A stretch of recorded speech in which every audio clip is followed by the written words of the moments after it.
भक्ति की वाणी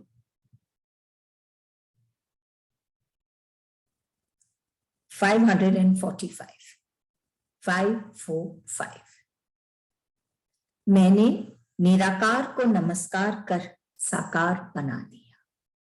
मैंने निराकार को नमस्कार कर साकार बना दिया।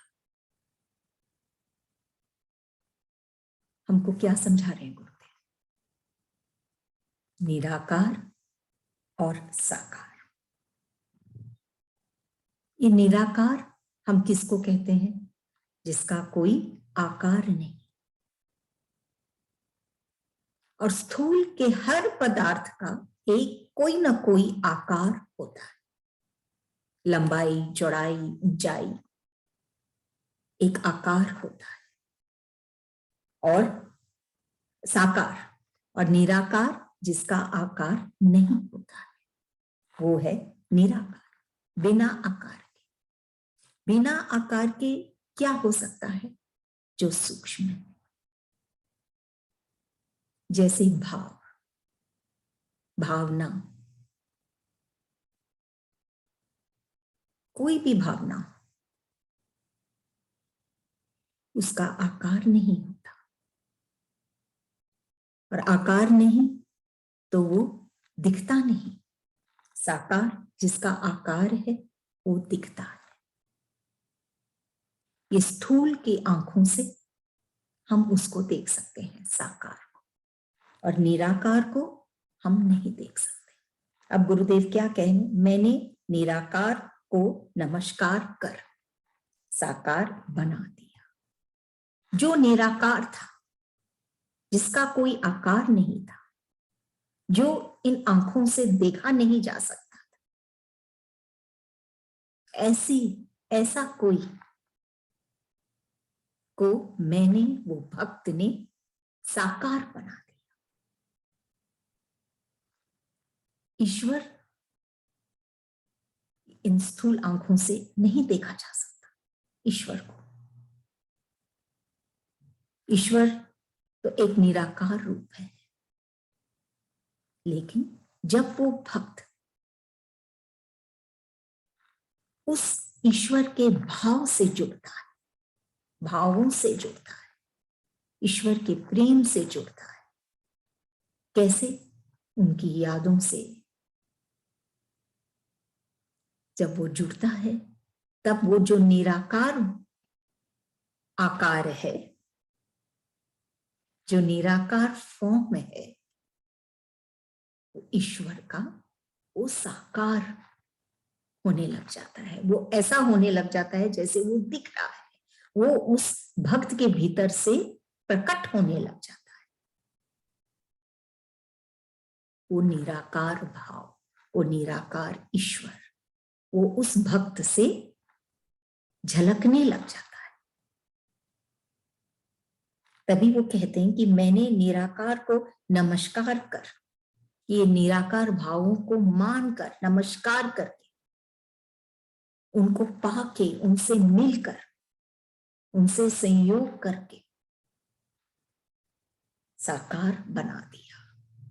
जो नहीं दिख रहा था, जो ईश्वर नहीं दिख रहे थे, वो भी साकार हो गए। वो भी दिखने लगे, झलकने लगे, और सब भी उनका अनुभव करने लगे।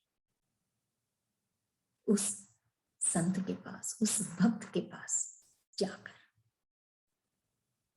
जैसे अगर सूर्य की किरणें जो सूर्य से निकलती हैं, वो सूर्य को खोजे तो क्या हो?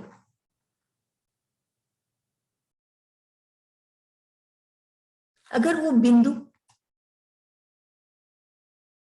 उस सिंधु को खोजे, वो जल का जो वो बिंदु है, वो उस सिंधु को खोजे तो क्या हो? ऐसे ही ये आत्मा अगर परमात्मा को खोजे तो क्या हो? वो तो उसी का अंश है, वो तो उसी में समाया हुआ है। वो किरणें सूर्य से ही निकलते हैं, उसी में समाये हैं। ऐसे ही है वो बिंदु। और वही बात है उस आत्मा की, वो तो परमात्मा में ही समाया हुआ है, अलग से खोज रहे हैं।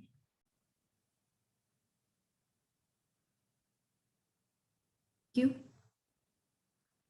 क्योंकि वो अपने आप को उसके करीब नहीं पा रहे हैं। ये बिंदु और किरणों की बात नहीं, लेकिन अगर एक भक्त की बात करें कि भगवान का रूप होकर,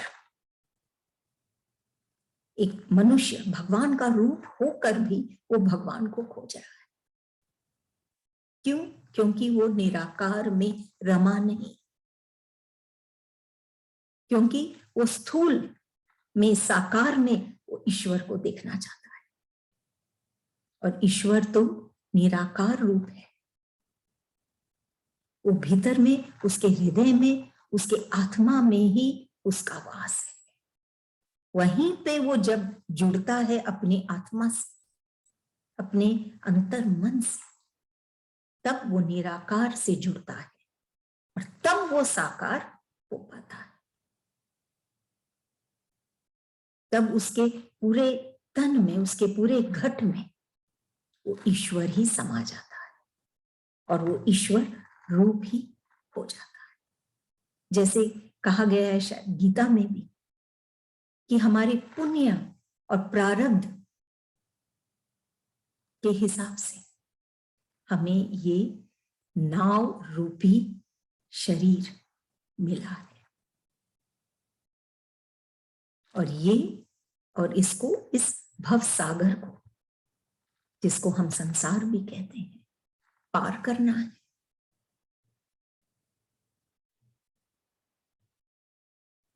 गुरुदेव क्या समझाते हैं इस पर कि पार करना है तो शीघ्रता से पार करें, कि इस नाव में कोई ना कोई ऐसा, कोई एक, क्या कहे, अहंकार का या कोई ना कोई छिद्र नहीं आए कि ये नाव डूब जाए।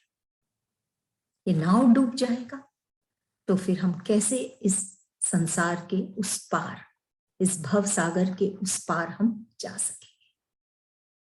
ये शरीर तो मिला है, लेकिन ये तो हमारा प्रारब्ध है, संस्कार है जिसके कारण ये शरीर मिला है, लेकिन अब उस पार जाना है। डूबना नहीं है इस भव सागर, और वो तभी होगा जब वापिस ये बात आती है इस वाणी में कि निराकार को जब हम नमस्कार करते हैं, निराकार में जब हम रमते हैं, कठिन है लेकिन असंभव नहीं। निराकार जिसका आकार नहीं, दिखता नहीं, फिर उसमें हम कैसे रमें? हम कैसे जुड़े उससे जो दिखता नहीं? यही करते हैं एक संत, हमारे हृदय में बैठकर हमको उस निराकार से ऐसे जोड़ देते हैं कि फिर अलग से वो किरणें, उस सूर्य को खोजने की उसकी कोई आवश्यकता नहीं।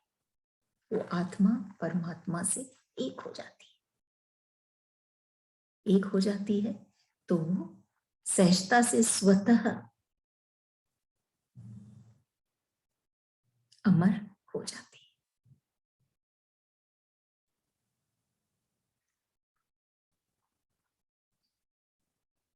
जैसे जब कोई, ये कई बार ये उदाहरण लिया जाता है कि जब कोई बच्चा गंदा हो जाता है खेल के या कुछ मिट्टी में, माँ के पास आता है तो माँ उसको पहले साफ करती है और फिर गले लगाती है। ऐसे ही गुरुदेव पहले साफ करते हैं फिर गले लगाते हैं। बस फर्क यही है कि ये मैल बाहर में नहीं शरीर में, बल्कि अंदर है, हमारे अंतर मन में, जिसके कारण हमारा असली स्वरूप नहीं दिख रहा, नहीं प्रकट हो रहा।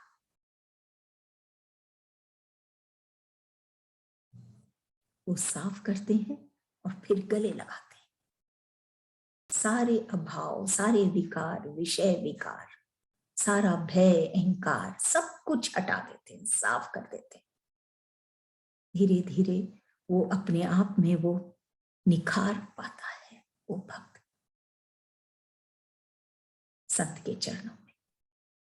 और फिर वो उस निराकार को नमस्कार करने लग जाता है जो उसके भीतर है, और फिर वो उसको साकार बना देता है। साकार बना देता है कि वो उसके हर एक पहलू से वो प्रकट होता है, उस संत के या उस भक्त के। उसके बैठने से, उसके सोच में, उसके वाणी में, उसके हर चीज में वो जो निराकार है वो साकार के जैसे स्पष्ट हो जाता है। तो इस वाणी में ये बात है कि निराकार में जब वो भक्त पहुंचता है तब रम जाता है, तब वो उस निराकार को भी एक रूप दे देता है, साकार बना देता है। अगली वाणी 546। मैं कर्तव्य नहीं प्रेम हूं जहां प्रदर्शन ही मिथ्या है। मैं कर्तव्य नहीं प्रेम हूं जहां प्रदर्शन ही मिथ्या है। एक है कर्तव्य और एक है प्रेम।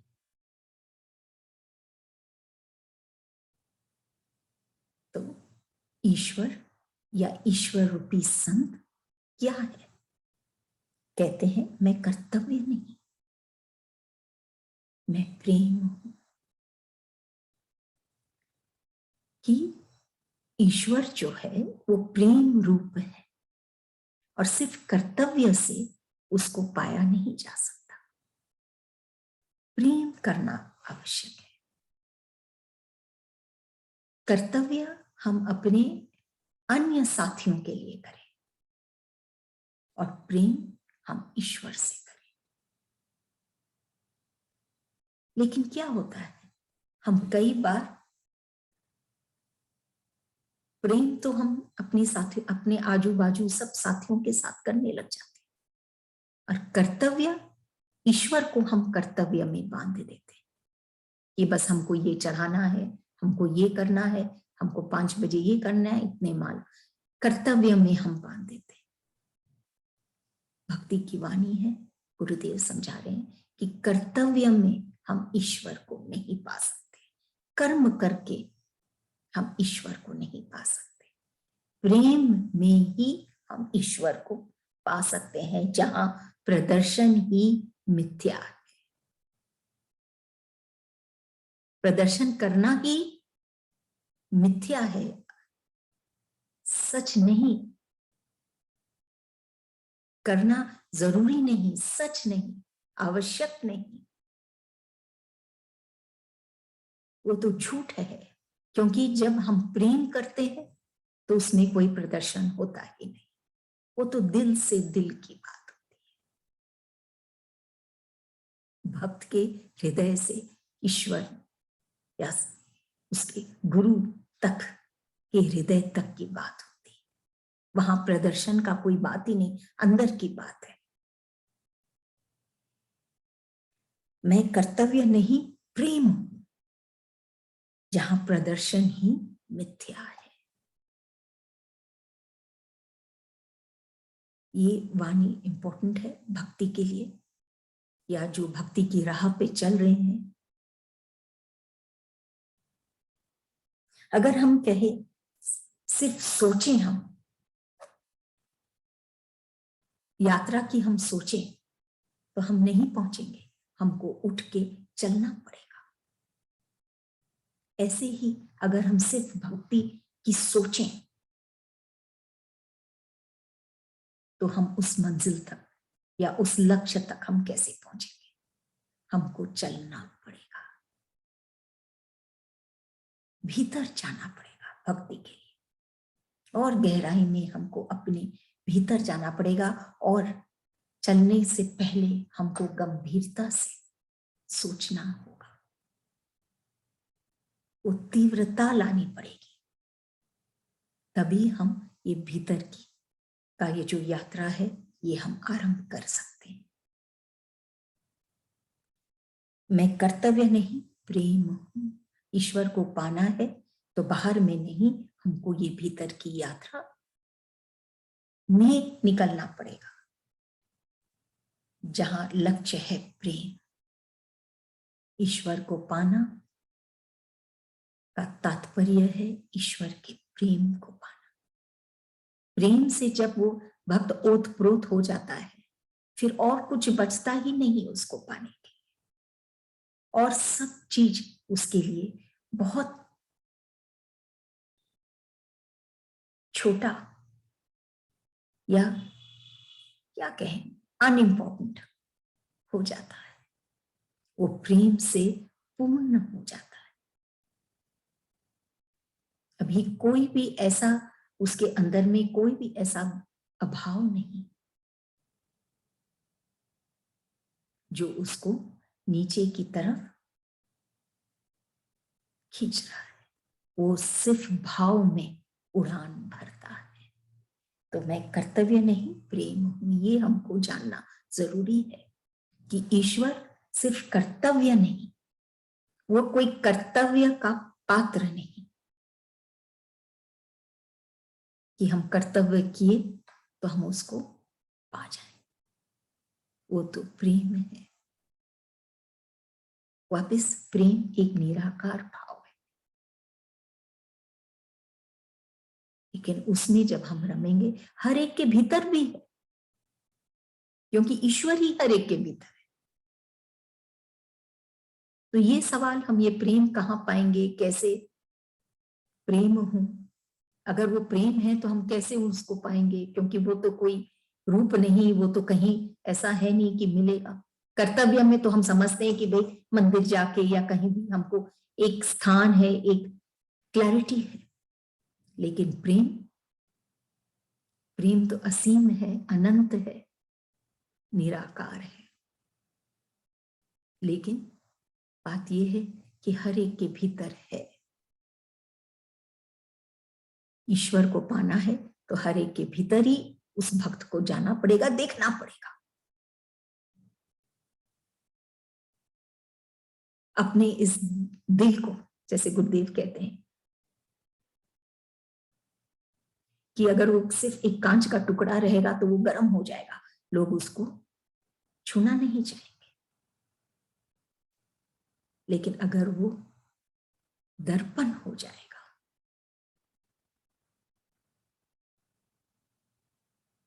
तो उससे तो एक, हम अपने आप को देख सकते हैं, टू, हम ईश्वर को देख सकते हैं, और थ्री, अन्य लोग भी उसको रोज देखना चाहेंगे।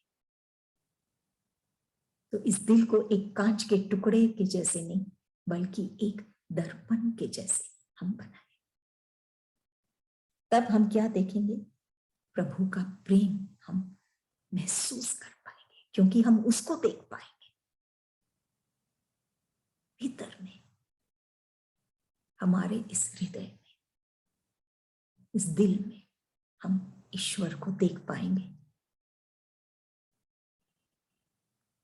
फिर कर्तव्य का कोई माने नहीं है, जरूरी नहीं ईश्वर को पाने, बल्कि हम उसको, उसी को, उसके प्रेम को पालेंगे तो हम ईश्वर को पाएंगे। ईश्वर को पाएंगे तो वो धन तो उसकी कोई मूल्यांकन नहीं कर सकता, अनमोल है वो धन, जब वो भक्त उस ईश्वर के प्रेम को पाता है। अगली वाणी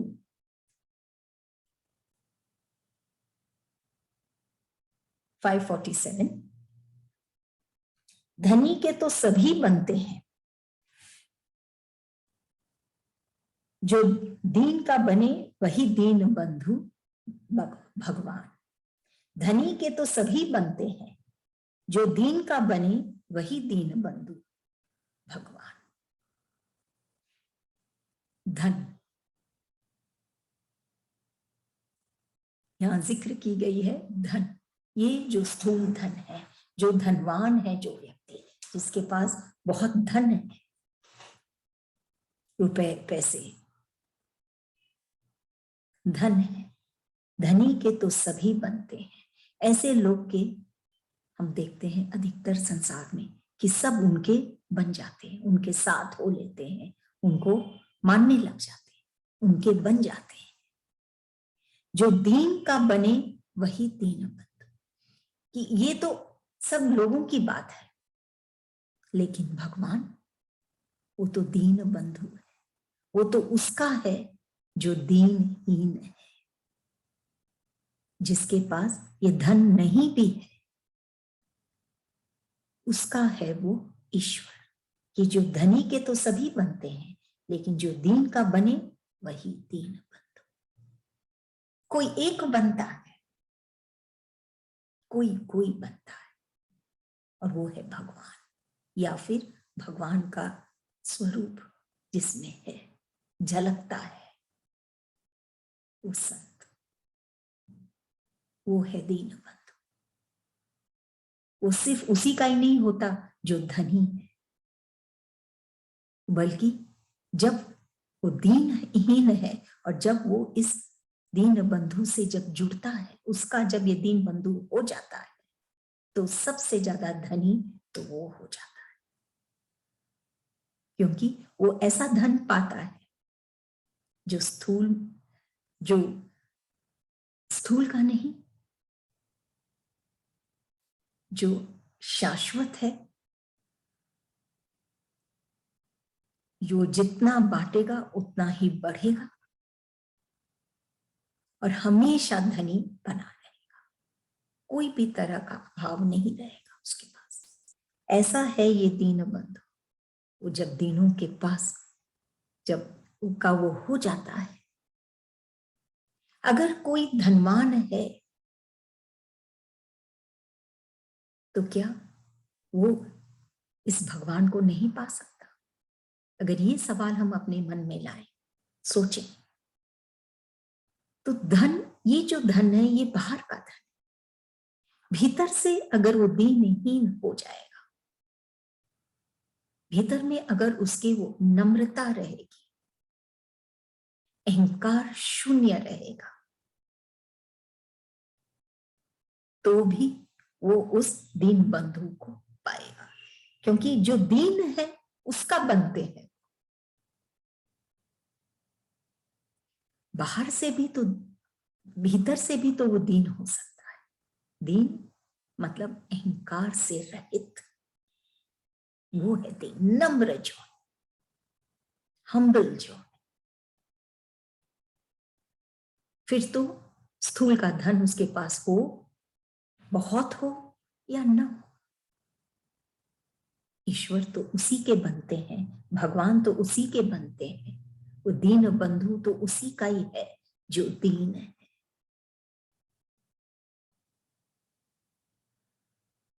क्योंकि अक्सर जो धनवान होते हैं, जिसके सब लोग बन जाते हैं, वो अहंकार से फूले रहते हैं। लेकिन जो जिसका अहंकार शून्य हो गया, जिसे हम कहते हैं, वो उस ईश्वर को, उस दीन बंधु को अपना मानो, वो उसको वो दीन बंधु अपनाते हैं।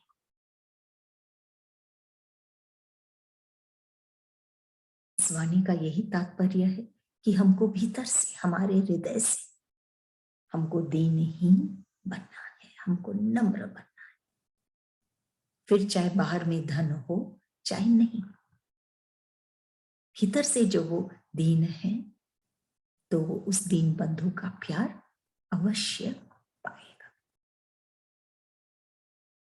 548 लक्ष्मी क्यों नचाती है?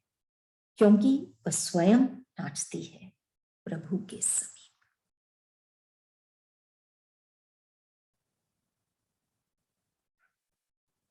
जो बंसी, हम एक जब देखते हैं बंसी को, फ्लूट, तो उसमें से वो मधुर वाणी, गीत निकलती है।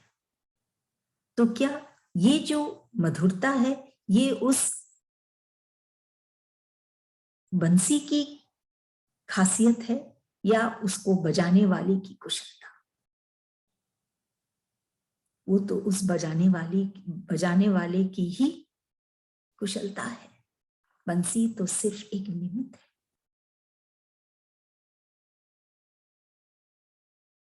जब वो बजाता है तब उसमें से वो मधुर वाणी निकलती है। ऐसे ही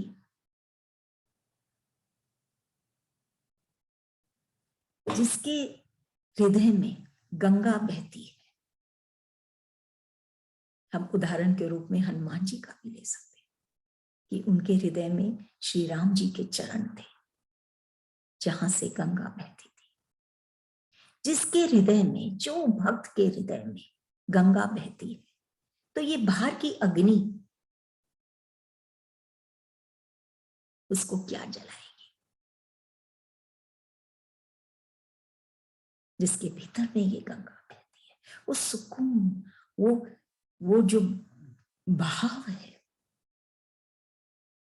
वो इतना तीव्र है कि ये बाहर का ये जो अग्नि भी लग जाती है उसका कुछ नहीं बिगाड़ सकती। वो उसे कहां जलाती है? जैसे हम हनुमान जी के कथा में सुनते हैं। और ये एक भक्त के हृदय की भी बात है। जब उसके भीतर में ये गंगा बहने लग जाती है ना, ये प्रेम की, ये भाव की, भक्ति की, तो बाहर में जितना ही क्लेश, जितनी ही बात क्यों ना हो, परिस्थिति स्थिति उसको नहीं जला सकती। ये है खास बात। तो लक्ष्मी क्यों नचाती है? क्योंकि वह स्वयं नाचती है प्रभु के समीप। ये प्रभु नारायण, ये है वो बहती गंगा।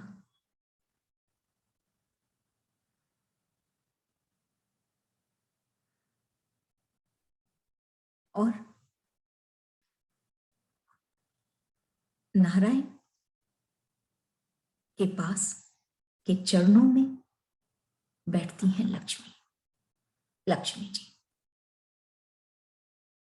और वो क्यों नाचती हैं? जैसे हम देखते हैं कि लक्ष्मी चंचल है, वो कभी आती है और कभी चली जाती है। लक्ष्मी धन, कभी पाते हैं हम, कभी वो खो देते हैं, चली जाती है। तो लक्ष्मी क्यों नचाती है? फिर वो उस मनुष्य को नचाती है क्योंकि कभी तो वो आती है और कभी वो चली जाती है। तो वो बेचैनी से वो नाचता रहता है क्योंकि वह स्वयं नाचती है प्रभु के समीप। क्योंकि वो स्वयं नाचती है प्रभु के समीप, कि प्रभु के पास वो खुद प्रभु के इशारों पर वो नाचती है। क्योंकि वो खुद नाचती है, प्रभु उसको ऐसे नचाते हैं, तो वो सब कोई को, अन्य जन को वो नचाती है। लेकिन एक बात समझने की है इस वाणी में कि लक्ष्मी जी, एक लक्ष्मी जी जो धन्य है बाहर का, और एक लक्ष्मी जी जो धन्य है भीतर का। जो वो भीतर का धन पा लेता है, जैसे जो बात चली थी कि जिसके भीतर भीतर में वो नारायण है या वो राम है, राम के चरण है, उससे कोई नहीं जगा सकता। ऐसे ही जब वो भक्त वो ऐसे लक्ष्मी जी को पाते हैं जो उसको भीतर में सुकून दे सके, ऐसा धन से धनी बना दे कि उसका भीतर बहने लग जाए वो नारायण तक, तो उसको कोई नहीं जला सकता। ऐसे भक्त को वो कभी भी हताश निराश नहीं होता, बेचैन नहीं होता, नाचता नहीं। तो नारायण के समीप तो वो लक्ष्मी जी जो शांत है, जो प्रेम, शांति, क्षमा सबसे भरपूर है, ऐसे लक्ष्मी जी जो ऐसे नारायण की पूजा करेंगे स्वतः ही वो लक्ष्मी को पाएंगे। बाकी की ये जो स्थूल धन की जो लक्ष्मी है उसको तो नारायण नचाते हैं।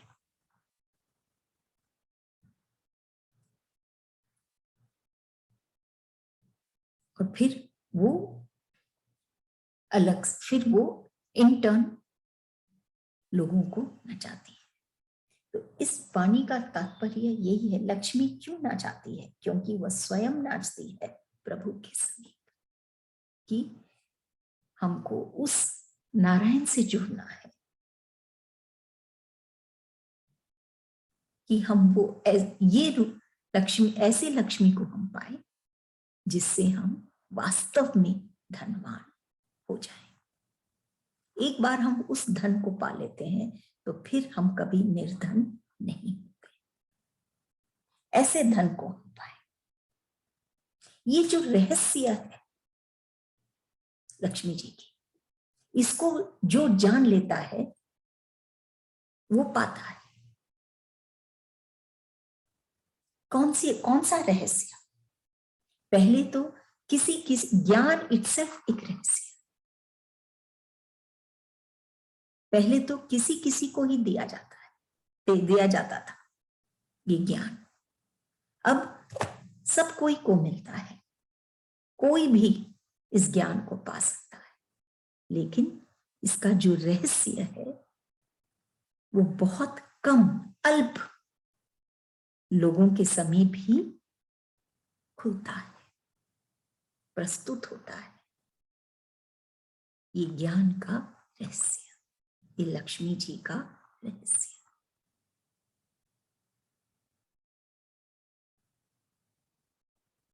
जो ये रहस्य को जाने कि लक्ष्मी जी कौन, नारायण प्रभु कौन, ये सब रहस्य को वो नहीं जानेंगे तो वो नाचते ही रहेंगे। समझ में भी नहीं आएगा कि वो क्यों नाच रहे।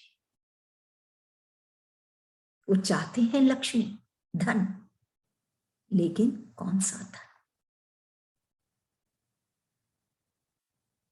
इसलिए ये जो ज्ञान है, ये जो है, ये रहस्यमय है, कोई ही इसको जान पाता है, जिसको वो जनाते हैं। जहां पे एक संत गुरु आते हैं तब वो समझाते हैं कि लक्ष्मी जी क्यों नाच रही है, क्योंकि वो मनुष्य समझा ही नहीं लक्ष्मी जी को, इसलिए वो भी नाच रहा है। लक्ष्मी जी के कारण वो नचा रही है और वो खुद भी नाच रही है। तो ये तो रहस्य है। जो प्रभु से जुड़ेगा वही इस रहस्य को जानेगा कि लक्ष्मी जी वास्तव में